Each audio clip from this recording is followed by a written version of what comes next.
Joe Schoen flat out looked shaken yesterday. He Showed up did. late, leaned on the same line, and all but admitted ownership fired Brian Daboll. Giants fan, this is just not a confident performance he had there. Just not. How do you show up half an hour late to your own goddamn press conference?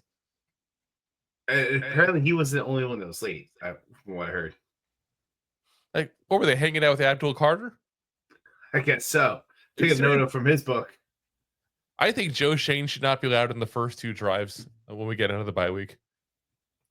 Like that's a crazy thing to think about. The fact that we literally have an issue right now with the Giants having an issue with one of their stars not showing up on time for things.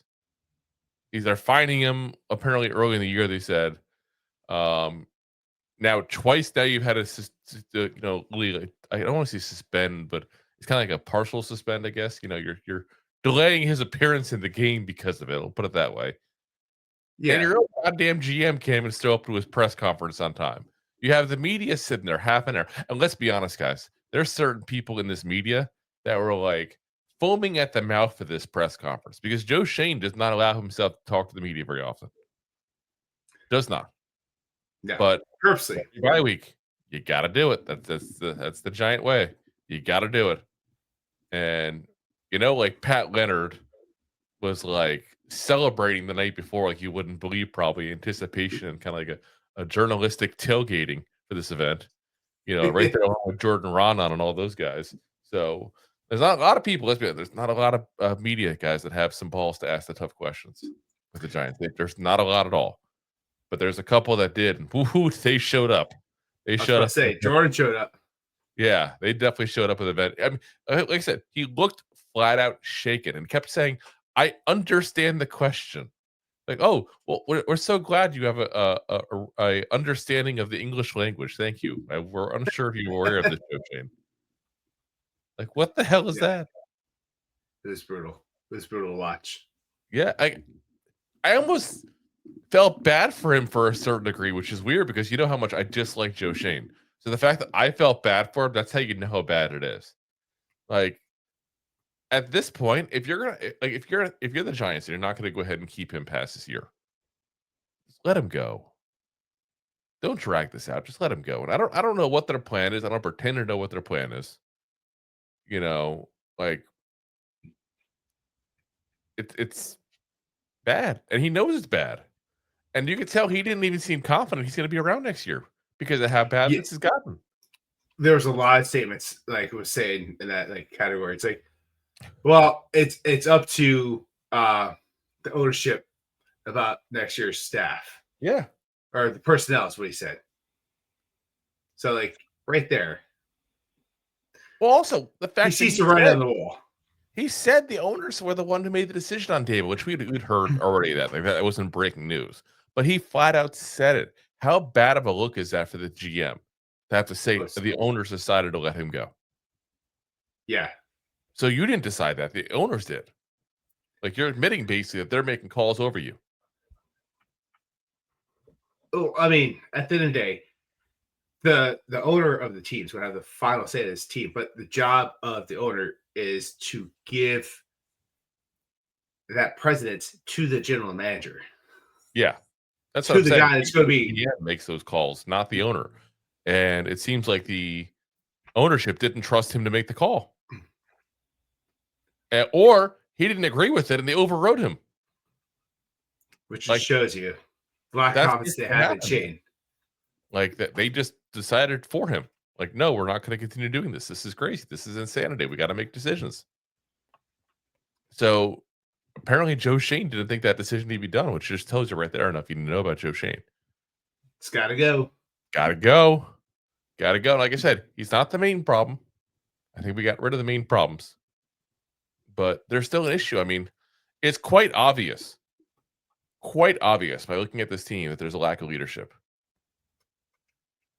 And whose roster is this? Like, Gettleman has been gone enough years. This is not Gettleman's roster. This is Joe Schoen's. And leadership starts with him. Yeah, well, but what I'm saying is he's the one who decides to bring in here, though. So if there's no leadership in that locker room, That's on him for not bringing it in. That's what I'm saying. It starts with him. That's exactly what I said. It starts with him. Yeah.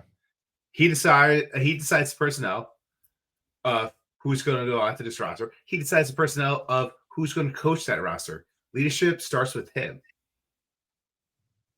So yeah. And you know what? Jay brings up a very valuable point. He says, lack of leadership from two giant goofballs showing up late to their podcast. So I'm going to go ahead and take Rob out here for the first quarter of this. What happened there? This feels weird. There we go. That's better. I felt weird. That felt weird. I felt weird being on the right side. Anyway. But I just, like I said, it was bad to see. And I think that the biggest thing that I saw that was interesting was actually the very last question he was even asked. The question was, and I'm sorry, the Giants unfortunately didn't say who it was, and I read the transcript as opposed to watching the video for the whole thing, but I watched just the clips and kind of saw his reactions as far as his facial expressions and all. But the last question, it says, is it possible that a coaching candidate might want to have their own GM, that they might not necessarily want to have a pre-existing general manager in place? Joe Schoen says, the calls we've gotten, I think we're going to be able to fill the job.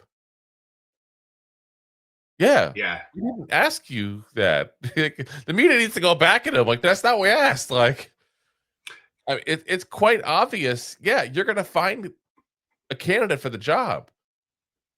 But the same things that make this job attractive to coaches, having a young quarterback that a lot of people have faith in, having, a dual running back threat here with Cam Scattaboo and Tyrone Tracy, having Malik Neighbors, having Wan'Dale Robinson, who's again having a great year, having offensive line that looks a lot better and at least looking average. There's a lot of teams that would kill for an average offensive line right now. Having these weapons on the defensive line as far as the pass rush goes, like there is plenty of people that would knock down this door to take this job in a heartbeat. Yeah. Well, you know what? There's plenty of GMs that would too. This is I'm telling you guys, this is that situation where anybody's ever been in management, and retail management or any kind of management at that point there. When you take over a store, a company, a position, you want a situation where the tools are there, but somebody just hasn't been able to get them to execute. That's the easy win in that role. It's the same with this. He just needs someone to come in, get a couple pieces into there, get some leadership going, get a head coach that actually knows how to coach. And any GM that walks in here looks like a freaking genius the second we start winning. 100%. So it's not just the head coach job that we can go ahead and fill very easily. It's the GM job that we can fill very easily. And you know what? I don't know. We did the potential coaches segment there. And listen, we got a busy bye week for us guys. We always do a busy bye week. So we do like midseason reports. We're going to start today with the offense. But maybe we should do a segment on options available at GM. Yeah, I think that's definitely something we should look into. Because before the year's over. Yeah, because there's the options out there, guys. There's options out there. And you know what? Sometimes they bring a coach with them. So, and we know the names out there coaching wise. There's big names out there are going to be available this year. We already know that for sure. Regardless of what you think of Mike McCarthy, that's a big name. Regardless of what you think of Chris Shula, because I know he's a first-time head coach. It's not high on my list because of that, but he's a big name out there because a lot of people want him. Then, of course, you got the Tomlin thing. You got the Harbaugh thing about potential guys that could become open because the team's underperforming this year and they've just been there forever. There's GM candidates out there too, guys. And there's guys who are ready to take over a team that won't just sit there and pretend to love a peanut butter and jelly sandwich to feel like you're one of us. Yeah. I'm so one of you guys. I'm not pretentious. Yes. Peanut butter jelly sandwich. My wife I had asks me one every day. With this organic non-GMO raspberry spread imported from Rome with this with this almond butter on a brioche bun. uh, and I'm really curious to see how much we get to see behind the scenes coming up soon with Hard Knocks too. Because keep in mind, Hard Knocks is coming, guys. Oh, Hard it's Knocks starting. is coming, huh? I said it's starting. Yeah. So when that comes out, we're gonna see what we get here. But when does that even come on? I'm trying to remember when this They starts. start. I think I it don't know starts when the Giants start, but the Giants they already have new episodes on Max. Okay, so apparently it's premiered yesterday, and I didn't So realize I watch actual football. So I'll have to start catching up on that one there. As Bobby Skinner in the house, I'm assuming it's Bobby. I'm assuming he's the one who's the control of the channel there. Said it is it didn't my show man? up. Yeah, like I said, I knew it was coming. I didn't realize it was already out. I knew it was coming in December. Yeah. I think it's going to day now. So yeah, I'll have to watch that tonight now. But you know what? They're not going to show much in the first, but I feel like that show could totally, totally embarrass us again. You got to wonder if you're Joe Probably Schoen. will. You see the Hard Knocks guys coming in. Are you like, oh my God, no, not this again? Well, we saw this bi-week press conference.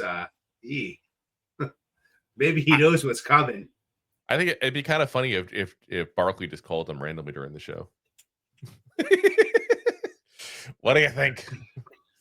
But yeah, it's like I said, there's a lot coming out, guys, and I do think it's time for us to look at candidates. So we will talk about that soon. And I think you can tell by Joe Schoen's reaction on that press conference that there's no The rats on guarantee. the wall. You asked me a month ago, he's staying no matter what. I really thought, but no, I don't think there's any chance in hell now that we can sit there and say that this is a foregone conclusion he's back. If they would have came in, they would have won last. If they would have stayed close against the Patriots, you can still kind of make that argument. If they came in and won one game in the past 3 weeks, you can still make that argument. Yeah. You fired Daboll, what you said was your problem. Then Bowen, because he's a problem at defense. You got rid of both of them, and we looked the worst against the Patriots. But then we did embarrassing any other team. At least when we're losing this year, we didn't embarrass ourselves. We were kind of close in the games. There's some games where we're like, yeah, we're not going to win, but at least we played close. Yeah. This is the worst game we played all year. I think the biggest thing is you get into a situation where do you want a clean slate or do you want the continuity? And that's the big thing is, are the Giants going to pull this continuity BS again? But I got to say, part of the reaction I got from him, though, too, is I'm questioning if he even wants to continue.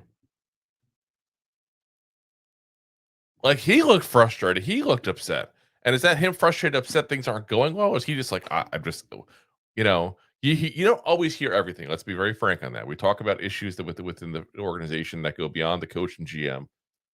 Ownership being way too involved, too many mayors involved in football decisions. Mayors / McDonald's, whatever you want to say. They had a farm. I'm just saying, like, maybe he doesn't want to be there. Maybe that's part of that. Like I said, but nobody. It's like, do you not want to be there in general? Do you not want to be there in front of those reporters? You also have to look at it as, was he upset because the owners gave him all this room and wiggle room to what he wants for the past 3 years, and they finally came in and said, no, Dave's is fired. Like, you got to do your job. So now it's like he's frustrated because like now it's pressure on him. Now he's going to go in front of the media, which he doesn't like doing. We already know that. And has to answer these tough questions that he's still processing. And like I said, just a couple of members of the media were calling tough, by the way. Like, there were some of them that were so excited, I guarantee they didn't stand up to ask the questions. Like, that's how excited they were to be there. Like, it's Joe Schoen doesn't allow himself to talk to media very often. We all know that. But to me, it's clean slate time, guys. Clean slate. And I still say, if I'm the Giants, I'm bringing Tom Coughlin as an advisor to help us get this straightened. I don't think he wants to be involved full time at his age and stuff like that. But I think it's time to bring somebody to help us right the ship, Even if you hire him as like a consultant or something. a consultant, a light consultant operative, something where Like it's like operative. That's a fancy so. business card name. It is pretty much saying, yeah, my face is here. I'm going to give some advice, but when it comes to Sunday, I'm hanging out with my family. Yeah. Well, that's what I'm saying. That's what I'm saying. Not necessarily a full time like that. He just be on board for Yeah. the first 6 months to go ahead and help get this thing going, because he's still a very very smart football guy. Like he still knows his stuff, guys. I don't know. I just throwing it out there. We just need something different, including a different GM. So Thanks for watching. Like the show? Of course you do, or you would have turned it off by now and not be hearing me. There are plenty of ways to support the show. YouTube is the best place to join us, and we offer memberships there with fun benefits like custom emojis and early access to video clips. Of course, there you can also send super chats and stickers to send one-time support payments. The best way to support the show is to buy these drunk idiots beers at buymeacoffee.com/2giantgoofballs. Along with one-time support payments, there are also monthly plans, so you can continue to help kill their livers each month. You can also show people that you are a goofball by visiting our store at 2giantgoofballs-shop.fourthwall.com. We got everything from shirts, hats, phone cases, funny candles, buttons, stickers, and even a 2 Giant Goofballs towel to dry off your goofballs. Of course, you can always support the show for free by simply hitting the like, subscribe, and share button wherever you are watching or listening to this. Hit the thumbs up on YouTube. Leave a 5-star review on Apple Podcasts. It helps the show tremendously, and quite frankly, the goofballs suck at marketing and need your help to get the word out. Thank you for being part of the Goofball Army and for taking the time out to support the show. If you like that clip, then you will love the full episodes too. Find us on your favorite podcast app and look for us on all your favorite social media platforms. Thanks so much. Please, I'm begging you. Please.